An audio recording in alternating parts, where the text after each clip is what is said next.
Welcome to the CultureLab. I'm your host, Aga Bayer. This podcast helps you turn your company culture into rocket fuel for meaningful growth. It gives you the tools and inspiration to make work synonymous with fun, meaning, and belonging. This is where we explore how to cultivate remarkable cultures that scale and evolve as our businesses grow and the world keeps on changing. I might be the only woman.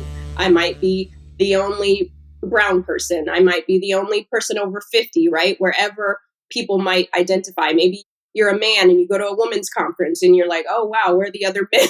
Just that feeling of where are my people? So for me, growing up in a very small town, I just was trying to figure out where my place was, right? I had some really great friends that didn't look like me, and you don't necessarily need peers to look like you, but some of the cultural nuances, some of the things that some of my predominantly dominant culture friends would never experience, some of the things that I do, or what type of foods I'd bring to lunch now became, topic of conversation, not in the best ways, right? And so you start to shrink sometimes when you don't feel that sense of belonging. And I didn't have the language back then. I just always felt like an outsider, but I was constantly trying to fit in. And I definitely took some of that, I guess, trauma, if you will, into the workplace, because when I got there, I was also the only, right? And if you feel the only of anything, there is a sense of isolation, even if you've normalized it.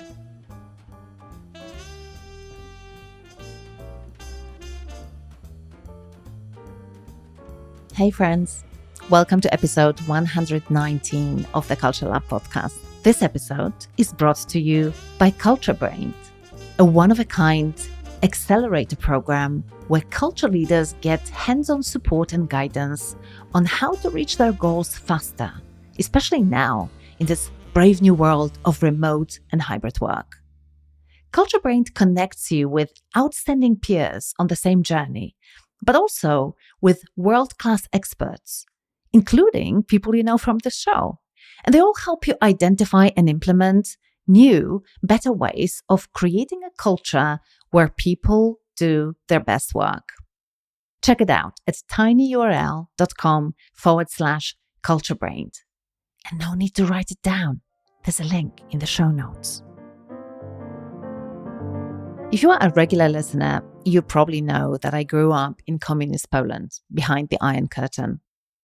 Growing up in a predominantly homogeneous society like that, I was really completely unaware of the challenges of marginalized folks. But shortly after my 16th birthday, I took my first trip abroad and everything changed. Suddenly, I stood out, and not in a good way. I was no longer a part of the majority, and my accent, my behaviors, my very essence seemed completely out of place. And for the first time in my life, I was the other, the minority. Worse still, I was diminished, perceived and treated as less than, simply because of where I grew up. It was bewildering, uncomfortable, even a little terrifying. But in retrospect, it was one of the most enlightening experiences of my life. It really gave me a window into the reality of those who are often dismissed by society or in the workplace. Women of color, LGBTQ plus folks, or people with different abilities. And while we made strides when it comes to building awareness around the many benefits of diversity, I really think we still have tons of work to do to move from awareness to actually deeply embedding and living DEI practices. And this is why we are devoting the entire month of September in the CultureBrained community to how we can move from performative gestures to real lasting change. And we will be exploring the DEI initiatives that actually work and make a difference. And in that context, I thought that speaking to someone who's a leading advocate for women of color in the workplace and a wonderful, insightful DEI expert be a really good way to warm us up. And so my guest today Minda Harts is the best-selling and award-winning author of The Memo: What Women of Color Need to Know to Secure a Seat at the Table. She's also the author of Right Within: How to Heal from Racial Trauma in the Workplace. Minda is a highly sought-after speaker and thought leader. She's frequently presenting on the topics of advancing women of color, leadership, diversity, management, and she's also an assistant professor of public service at NYU's Robert F. Wagner Graduate School of Public Service. She's the founder of The Memo, a career development company, and in 2022, she was named by LinkedIn as the #1 top voice for equity in the workplace. Join us today as Minda and I explore why the challenges of women of color and underrepresented groups are not immediately evident to others, and how our unconscious biases stand in our way to creating an inclusive and equitable workplace. Why we should hold each other accountable for behaviors that, frankly, go against all the principles of inclusion and equity. How we can be better allies. The importance of self-advocacy, and many more topics, actually. So without further ado, here is the wonderful Minda Harts. Hi, my name is Minda Harts, and I am a workplace and equity consultant and the author of 3 best-selling books, The Memo, Right Within, and You Are More Than Magic. I am also a professor at Wagner School of Public Service at NYU, and I also am a podcaster. I have a podcast called Secure the Seat. Happy to be here. Minda, happy to have you here. I am so excited about this conversation. We've been looking forward to this for such a long time. Thank you for joining. And I want to ask you the question that I ask all of my guests at the beginning, which is, what were the early cultural influences that shaped you as a person? How did you grow up? And what impact did it have on the person who you are today? Aga, I love that question so much because I didn't until now think about what the correlation between my early experiences and the work that I do now. But I grew up in a small town in the Midwest, and I was one of few families, Black families in the community. And so I grew up in a predominantly white town and very working class, middle class town. And so I was always the only. I didn't start to see more of me until I went to college or we went on vacation or those sorts of things. And so I guess I always kind of felt like an outsider growing up or unseen and trying to fit in, trying to find that sense of belonging. And so I didn't realize how some of those early experiences really, I took those with me into the workplace. And so the work that I do now is catalyzing equity for women of color in the workplace.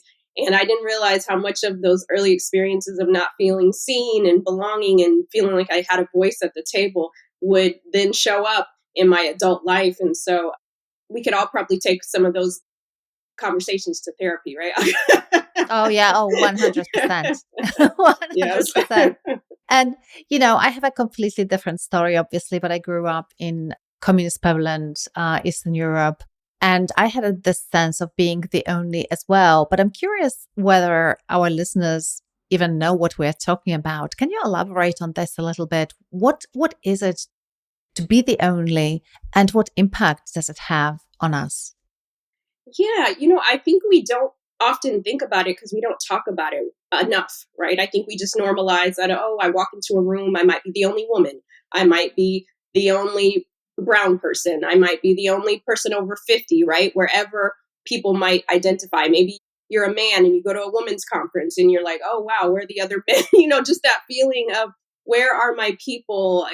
So for me, growing up in a very small town, I just was trying to figure out where my place was, right? I had some really great friends that didn't look like me, and you don't necessarily need peers to look like you, but some of the cultural nuances, some of the things that some of my predominantly dominant culture friends would never experience, some of the things that I do, or what type of foods I'd bring to lunch now became, topic of conversation, not in the best ways, right? And so you start to shrink sometimes when you don't feel that sense of belonging. And I didn't have the language back then. I just always felt like an outsider, but I was constantly trying to fit in. And I definitely took some of that, I guess, trauma, if you will, into the workplace because when I got there, I was also the only, right? And if you feel the only of anything, there is a sense of isolation, even if you've normalized it.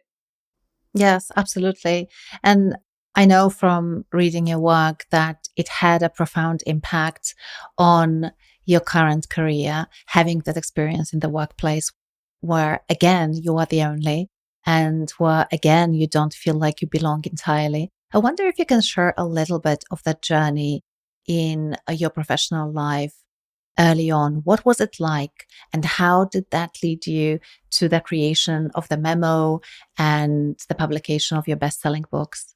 So because I was always the only in all my situations, I just normalized that that's just what it's going to be, right? I'm going to be one of the only. I got to break out of my shell. I have to do more than everybody else to show that, hey, I'm a good person. You can get to know me. You kind of overcompensate in many ways to try to show people that you belong. And then once I got to the workplace, my first corporate job, I was under the assumption that we work in a meritocracy where if you work hard, you get to the table, right? You get the promotions, you get the advancements. And so I thought, well, just because I'm the only Black woman working in this environment doesn't mean that I can't ascend, right? I didn't want to limit myself by just because I am the only, right? But then once you get into a workplace, you see that there are office politics, there are different dynamics at play, and you can do all the things, you can go to all the happy hours, you can get all the certifications, but if certain people don't see you as the obvious winner or they feel like they don't have anything in common with you, all these different workplace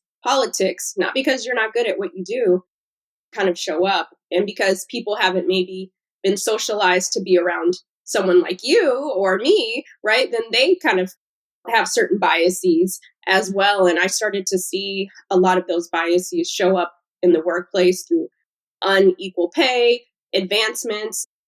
To give your audience an example, my first manager, we'll call him Chad for today, but when I entered into the workplace, he saw that I had on burnt orange fingernail polish, just a short manicure.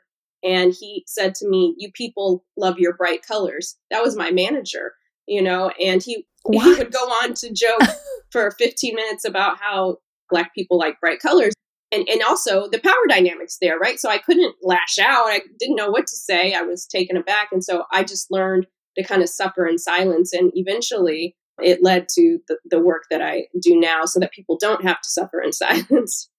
Yes.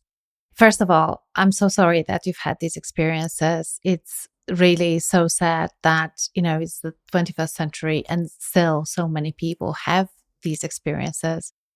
And secondly, I would like to ask you to share a little bit more about some of the unique challenges that women of color, particularly in the workplace, are facing that might not be immediately evident to others. Because, as you say, maybe they haven't been socialized to be around individuals who look or think that way, and therefore they're completely not tuned into what they should be paying attention to.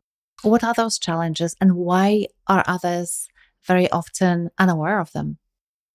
I think it goes back to, I think, the language of unconscious bias at times, right? I think sometimes we show up in the workplace or different parts of our lives, and because we see certain messages on TV or music, we start to think certain things about certain groups, right? Whatever group that is. And I think that for me and other maybe women of color or anyone who's ever feel othered in the workplace or anywhere else, it's something that you often, because you're the only one, you don't have anyone affirming your experiences, right? So that's number one.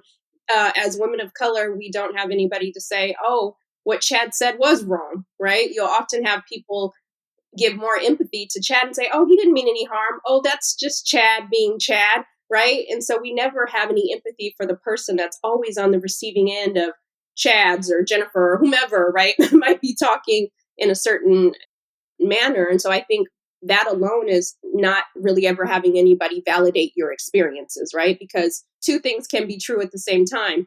Chad might not have meant any harm, but it doesn't mean that we give a hall pass for bad or demeaning behavior in the workplace. And so I think that's one thing. And then I'd say another is oftentimes back to our biases, we often promote people, we often spend time with people who remind us of ourselves, right? Who have similarities. And so if you are the only one, you don't often get that.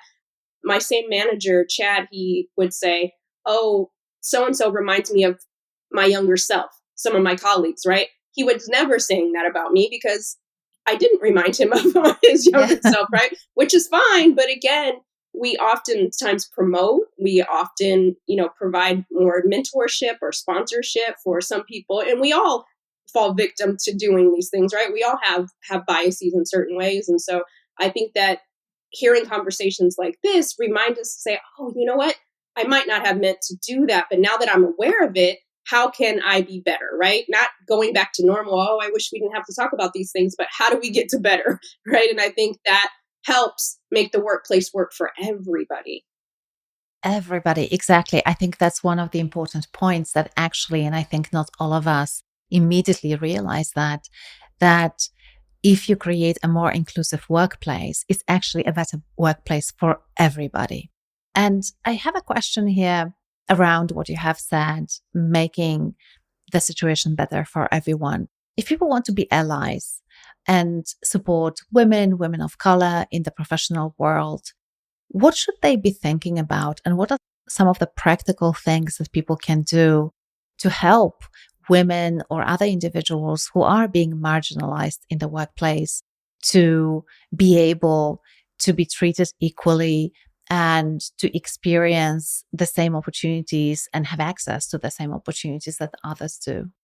Yeah, I think that's why the word equity is so important, right? Because we're not taking anything away from anybody else who's worked hard, who has their seat at the table, so to speak. But we're saying, what could it look like to expand the table, right? What could it look like to invest in every single person on our team, not just the people that remind me of my younger self, or not just the people that grew up where I grew up, but how do we invest in every single person? And I think to be a good manager, to be a good ally, to be a good colleague, we have to think about how do we remove barriers for people instead of create more, right? And so, for example, when I talked about the nail polish situation, that happened in the office. I had another colleague who was there when my manager said that to me. So instead of us saying, oh, I don't want to start any trouble. I'm not going to say anything. I'm not even going to acknowledge it. What would it look like?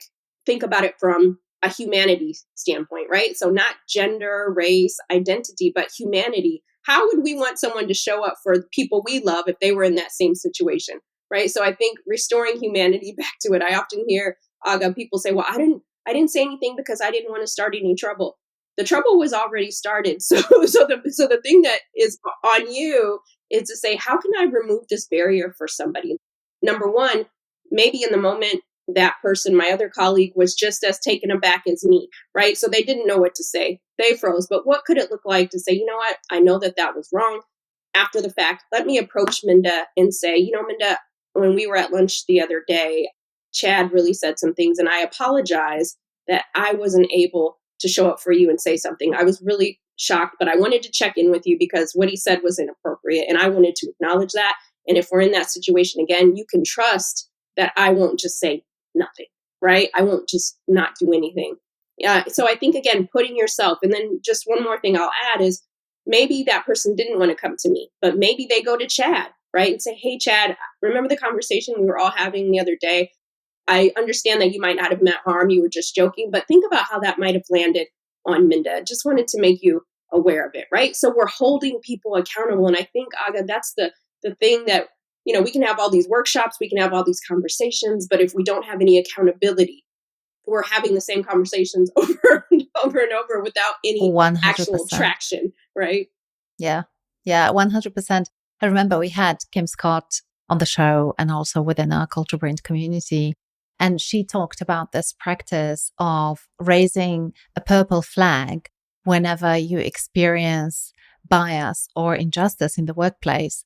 And it's a version of what you have just described, where basically you hold each other accountable. So, like, everyone has the right to raise that purple flag whenever you notice that someone is behaving in a way that is driven by bias or that others people and makes them feel uncomfortable.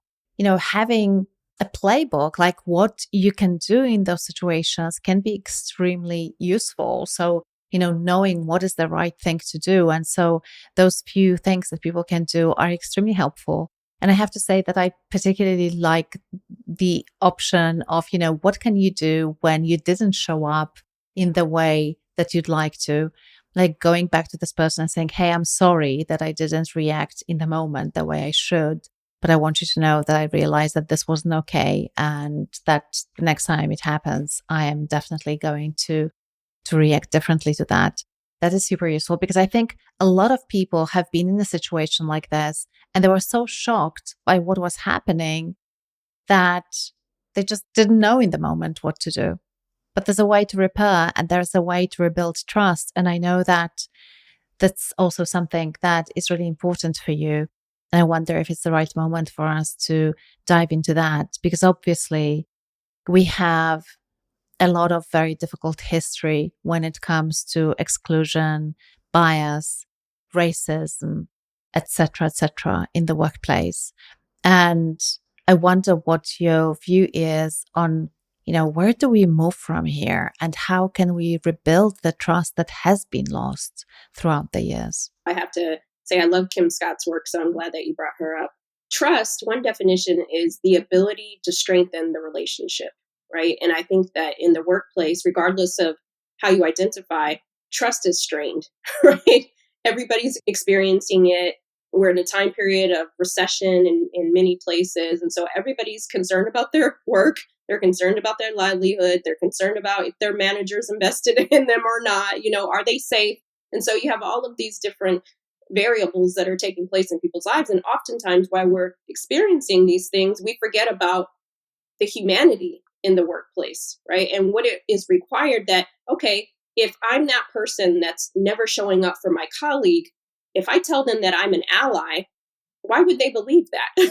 Right? Like, I could say that, but if I've never demonstrated that, then there's no trust for them to believe that that's ever going to be different than the situation, right? Or if I notice that my manager is constantly, if I have a male manager and they're constantly promoting all my male colleagues, but yet he says equity and diversity are important here, I'm never going to, and I have the top numbers on the team, so there's no reason, on paper why this should be happening. So for me, I'm thinking we have to get to the basics, trust, because trust is so broken amongst teams, amongst colleagues. You don't know who you can trust, and how can you do your best work under those constraints, right? Because the one word that people rarely love to say at work is, I apologize. I'm sorry. I failed you in this moment, maybe as a manager, as a leader, but let me acknowledge that, right? So I think oftentimes just putting it on the table and saying, I know we've made some missteps, but we're committed to getting back on the horse and making it right. What do you need from me to do your best work, right? That phrase alone would change the dynamics of many people at the table, right? And so 100%. again, it's having the right language, understanding that nothing is going to be accomplished if we don't trust each other. Because I don't know about you, but I don't want to work for anybody I don't trust, right? Because you're not going to get the best out of me, even though I'm still working.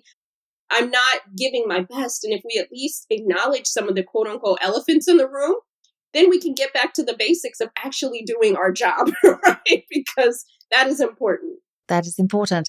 And this is one of the ongoing conversations that we have had on the show and in our community as well, around the working relationship conversations, where you ask exactly that question. And we had Michael Bengistanier and Caitlin Walker who talk about this and say, you really need to have this conversation with the people who are important to your success, and vice versa. You are important for their success. And ask, what do you need from me to be able to do your best work? It's great to hear it from you as well. For some strange reason, not a lot of teams and not a lot of leaders have these conversations, but it can be as simple as that. Yes, it's difficult. Yes, it's complex. Yes, we have a long history that is certainly, that comes with a cost, but it can be that simple. Just openly asking, how can we work better together? What do you need from me? How can I be of support. And then, as you say, and that's extremely important, act on it. So it's not just about words, but it's really showing up in the right way for your colleagues in the workplace. Yeah, because think about it. If I was doing some things that were kind of sketchy at work to you, I'll catch your manager, and then I finally say, you know what? Let's talk about this. I haven't done all the missteps, but I'm committed to making sure that you're successful. Help me help you, right? And that would kind of diffuse so much more things that you've maybe been stress, burnout, anxiety that you're bringing to the workplace. And again, I think that people forget that at the end of the day, we're not robots or bots, we are humans, right? So it's about the connectivity that really goes the distance. Yeah, absolutely. I also want us to talk. So let's shift gears a little bit here because I'd love for us to talk about what can people who have been historically marginalized in our society and in the workplace, what can they do to secure a seat at the table? And this is a concept that you talk a lot about. And I know that it's particularly important for women of color. So talk to us a little bit about the concept and then perhaps some things that women can do to have that seat at the table.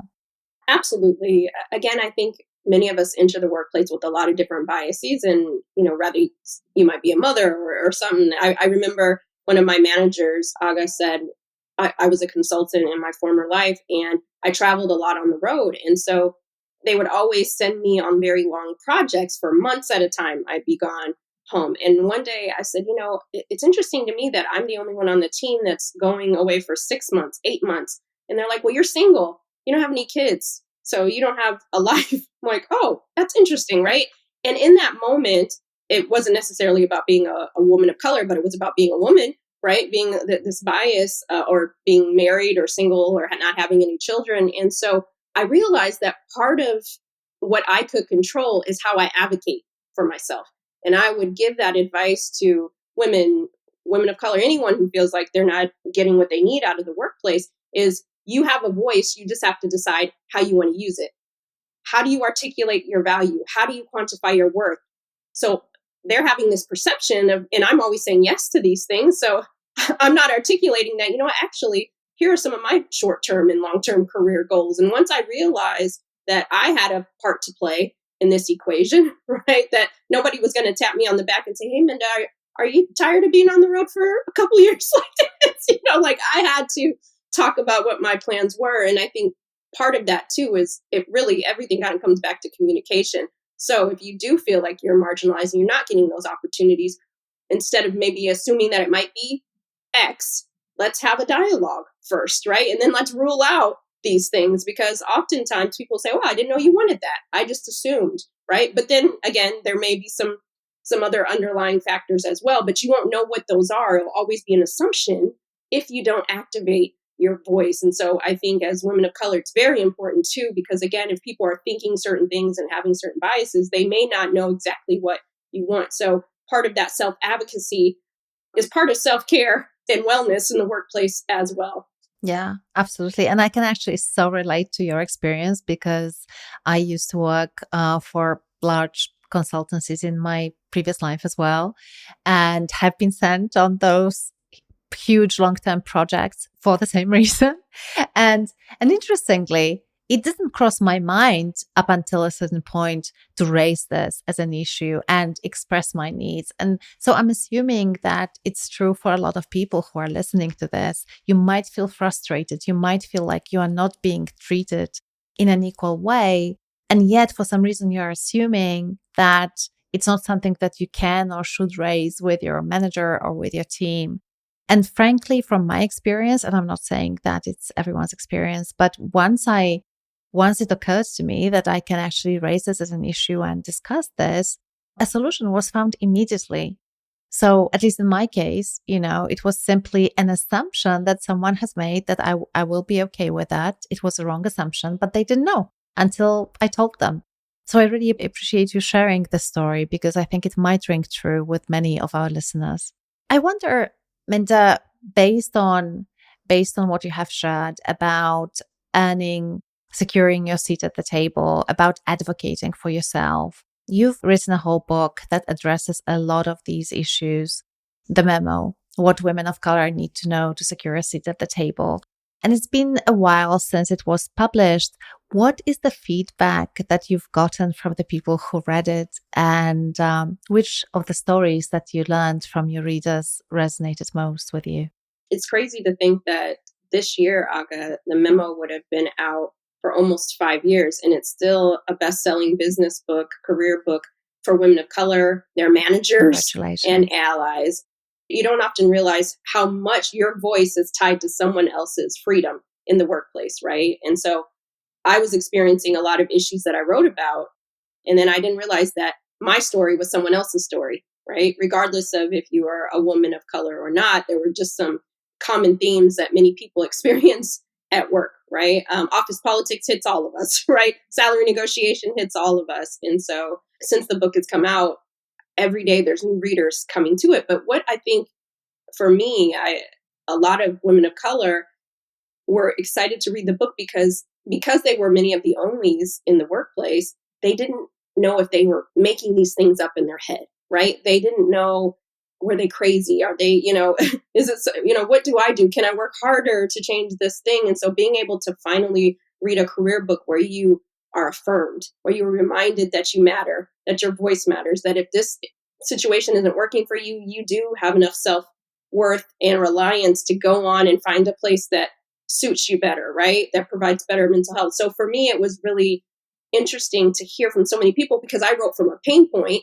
that I didn't know a lot of other people were experiencing. And so it's given them practical tools on how to have those difficult conversations and to make decisions to stay or to leave. And then lastly, I think what surprised me the most and continues to, and I hope that this would happen, Aga, but that our allies and our managers would actually read this book because that's another practical tool. How can you help the people on your team if you don't understand what they're going through or they may not have voiced their concern? So at least now you can come and say, now I'm aware of how this person's experience might be. And now I can help them make the workplace a little bit easier for them. And I can also be aware of my biases as well. And so I'm glad that there's a book like The Memo and it's opened the doors for other women of color to be able to write about their experiences as well. I'm curious if you've had feedback around which were the bits that resonated particularly strongly with women of color and which were the bits and pieces of advice that resonated particularly strongly with allies and people who want to support women of color in the workplace. I would say the biggest probably takeaway that many women of color tell me, whether I'm on speaking engagement or via social media, is that I forgot that I had a voice. I forgot that I could advocate for myself. Right, that fear of I'm already kind of feeling isolated. I don't want to rock the boat.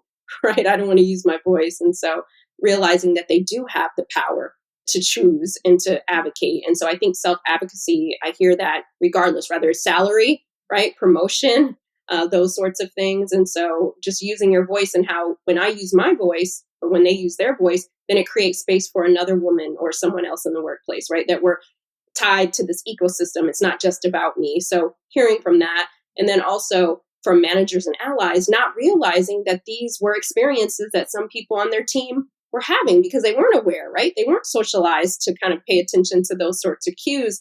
And what gives me so much joy, Aga, is when I get a message from a manager and they say, you know what, I bought everybody the book on my team so we all can read it together. Or they've gifted the book to women of color on their team and said, let's read it together, and just giving just some understanding and saying, wow, I didn't realize it was a hard read, but a necessary read because I saw myself doing some of the things that you talk about in the book, promotions or the biases or saying comments that you don't realize. You might be joking, you might be well intentioned, but the impact of that hurts and harms other people. So more self-awareness and more emotional intelligence. So yeah, we can't solve all the workplace issues, but one person at a time.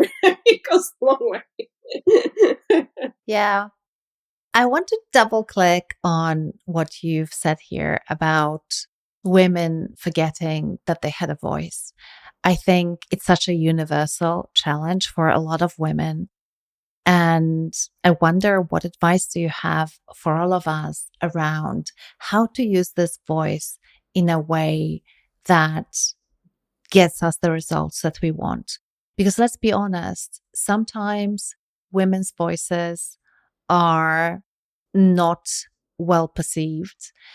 Often we will get labeled as emotional, complaining, or in case of women of color, the angry Black woman, the stereotype.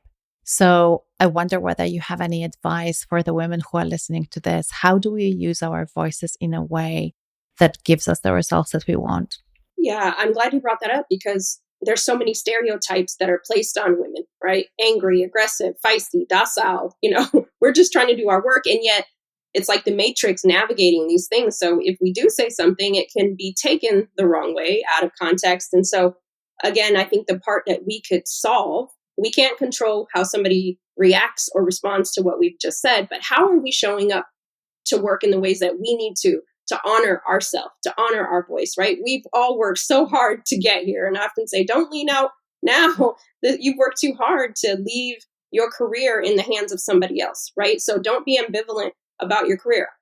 A lot of people may not know this about me, Aga, is that I'm a very much an introvert, right? But what I realized was, even as an introvert, I can advocate for myself. I just have to be very strategic. And the other thing that I think helps with this is leveraging your network, right? If you think that role play, right? These are sometimes it's high stake conversations. So what does it look like? And what are the possible scenarios that my manager might come back with? And do I have my case for support for that? Again, I can't control how somebody shows up, but I can control if I advocate for myself. And at least that person now knows where my boundaries are. So whenever you set the table for that, you should never beat yourself up or feel bad about it because now people understand. I remember being in a situation and I eventually advocated for myself, but it was after kind of a year of waiting for something to change. And the person said, "Why didn't you say anything sooner?" And I realized the onus on that part, maybe nothing would have changed, but maybe it would have, right? And at least I would have given myself some peace. And I think, again, as women, we owe it to ourselves, anybody, that if you worked hard, you want your career, you want people to understand where you're coming from, then it opens up for dialogue. And so say what you mean without saying it mean. That's one thing that I often say, right? And I also remind myself that whatever conversations or whatever advocacy, I'm rooting it in fact, not feeling, right? So I'm taking account of things that I'm going to say and rooting it in fact and how it helps the bottom line and being strategic about my advocacy, right? And I think when we exercise that and strategize, we can execute in a way that puts us back at the table in a position of power. Yes. I think the point that you've made about really tapping into our network and reaching out for advice is so incredibly important. What role generally do you feel mentorship plays in career advancement for women of color? And how can we cultivate these relationships? Because it's not always easy. It's not like you look around and there are so many people who would be willing to be your mentor. So how do we go about it? Absolutely. Part of it is realizing that your success is not a solo sport. You're not going to get to the top by yourself. You're not going to get through these situations alone, right? So building your squad, building your board of directors, whoever that is, and that doesn't necessarily have to be people on your team. It can be people in other departments. If you don't, it can be employee resource groups or business groups or communities. And if you don't have it at your current employer, seek outside professional groups or organizations that you can tap into like-minded people and kind of strategize, because I'm sure those people have similar experiences, right? They've overcome it. They can offer you some advice or provide you some tools. And so I think sometimes, again, as just humans, we want to try to do everything ourselves or suffer in silence, and realizing that we don't have to carry that alone. There are other people who want to support us. I'm the firm believer, and maybe too much of an optimist, Aga, that if you explain to people what you need and how to help, 9 times out of 10, people want to be helpful. They just don't know how. Yeah, I think you're absolutely right. It's been my experience as well. I'm always hesitant to reach out for help, but every time I do, I'm surprised by people's generosity and support. So it's a really important point, and I just want to underscore it, that we really need to get better at communicating these needs, because not everyone, but there are a lot of people who will be willing to help us out. But as you say, if we don't advocate for ourselves, if we don't reach out for support, people will not be able to guess what it is that we need. I'm mindful of time. I want to wrap up this part of our conversation before we move on to the rapid fire questions, Minda. And my final question, I suppose, to you is around where do you see the future of workplace diversity and inclusion heading? And what would be your ideal scenario for women of color in the corporate world? Yeah, I think the future is that I hope again that every conversation isn't, okay, race, gender, age, that we come back to how do we restore humanity at work? Because when we understand the human side of this, the human connectivity, then the equity comes, then the diversity comes. But when we see ourselves as not, oh, that's not my problem, that's somebody else's issue. No, if we all work together, then this is a collective thing. How do we make the workplace better for those coming behind us? How do we make the workplace better for people currently? But I think what I hope is that we talk more too as the future goes on about conflict resolution, because you just said it, Aga. It comes back to communication. We're fearful to have certain conversations. We don't want to be looked at as a bad person, right? So we just shy away from anything that makes us feel uncomfortable. And it's some of those big things like race, gender, and age, and or disability, identity. And so I think if we can understand what tools to have in our toolkit, communicating effectively, listening to people, it takes a lot of courage for anybody to come to you and say, hey, I need this from you, or here's how I'm experiencing it. Let's have some courage on the other side to be a courageous listener, to say, wow, I'm glad they felt comfortable enough to come and talk to me about it. Now, what can I do to create a better space for them? And I think if we come back to the basics, people used to call them soft skills, Aga, but these are leadership skills. And so I hope that the future has more leaders that are willing to make a workplace better for everyone.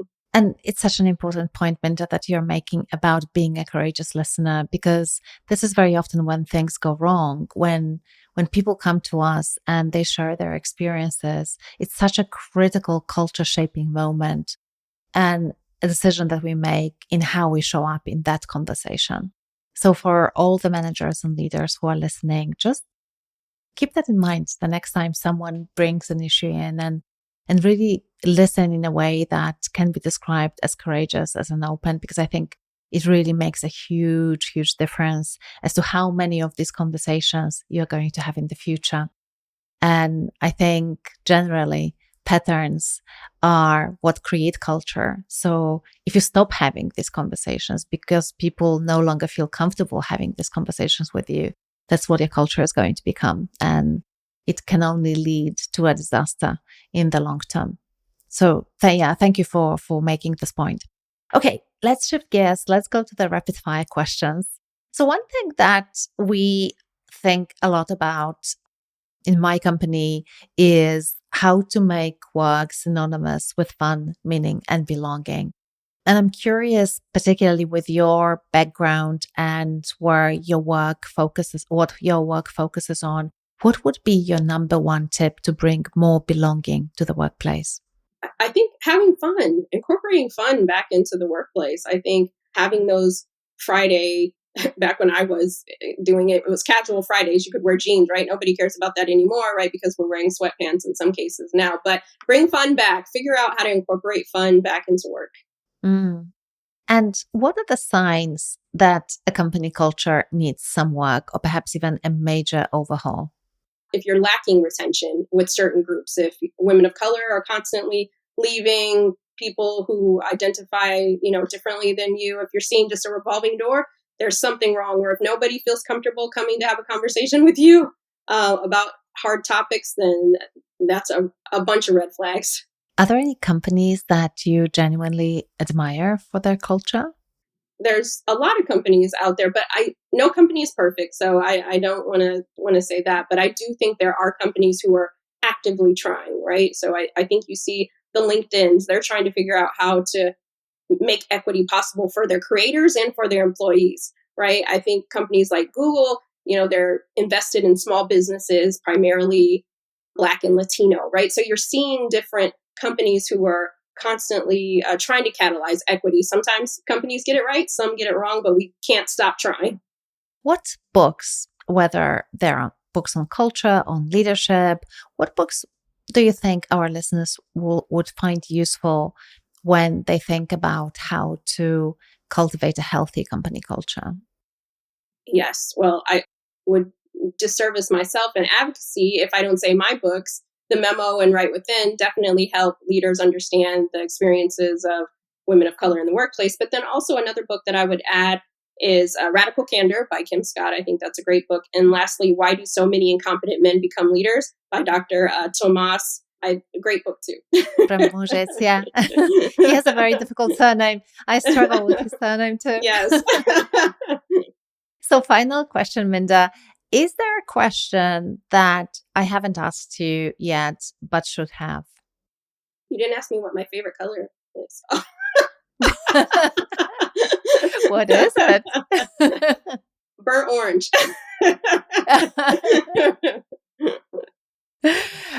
I'm not wearing orange today, but actually I love orange myself. So yeah, totally with you on that. So now is the time to talk about your new projects. And, if our listeners want to find out more about your work, what you are doing, a little bit more about you, what are the best places for them to visit online? And generally, what do they need to know about your projects that you have currently in the pipeline? Yes, thank you again for having me. You can go to mindaharts.com, and from there you can click on and find me on your favorite social media platform, but also follow me on LinkedIn. I'm probably most active there. I'm currently writing my 4th book, and that's about trust in the workplace. So I'm excited. That will probably come out in about a year. And then lastly, a lot of people ask me a lot of questions about writing books. And so I host a virtual writing retreat, and you can find that information at mindaharts.com. Oh, that's fantastic. Thank you so much, Minda, for being here. It was such a joy to be in conversation with you. Thank you for the work that you are doing. It's incredibly important. And I'm just grateful that you are here and that we can learn from you.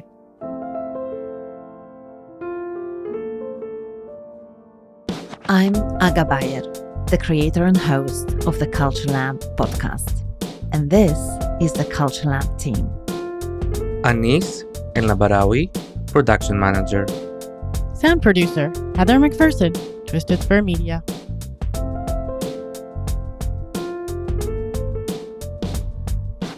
Thank you for spending your time with Minda and me on this episode of the CultureLab podcast.